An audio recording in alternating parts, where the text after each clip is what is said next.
Hello दोस्तों, नमस्ते, प्रणाम। मैं आपकी संगीता पटेल अपनी यूट्यूब चैनल में आप सभी का स्वागत करती हूँ।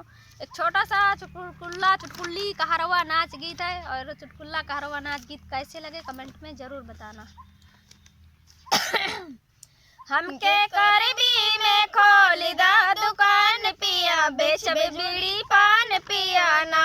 हमके करीबी में खोली दा दुकान पिया, बेचबे जर्दा पान पिया ना।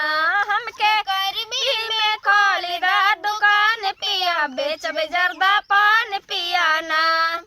तोहरे टोपिया पे सानी हमरे ठीकवा पे जानी, तोरे टोपिया पे सानी हमरे ठीकवा पे जान। ठीकवा पहिन के मारब जान पिया, बेचब बीड़ी पान पिया ना। ठीकवा पहिन के मारब जान पिया, बेचब बीड़ी पान पिया ना। हमके करबी में खोली दा दुकान पिया, बेचब बीड़ी पान पिया ना। हमके करबी में खोली दा दुकान पिया, बेचब बीड़ी पान पिया ना। तोहरे सूटवा पे जान हमरे साड़ियों पे जान, तोहरे सूटवा पे जान हमरे साड़ियों पे जान। अपन साड़िया पहिर के मारब जान पिया, बेचब जर्दा पान पिया ना। अपन साड़िया पहिर के मारब जान पिया, बेचब जर्दा पान पिया ना।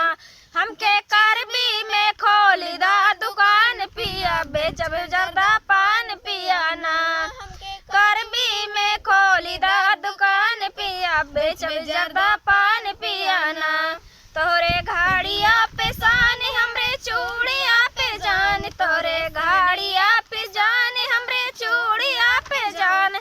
अपन चूड़िया पहिर के मारब जान पिया, बेचब जर्दा पान पिया ना। अपन चूड़िया पहिन के मारब जान पिया, बेचब जर्दा पान पिया ना।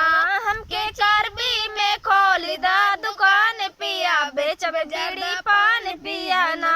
हमके करबी में खोली दा दुकान पिया, बेचब बीड़ी पान पिया ना। कैसे लगे गीत कमेंट में ज़रूर बताना। तब तक के लिए बाय बाय, नमस्कार।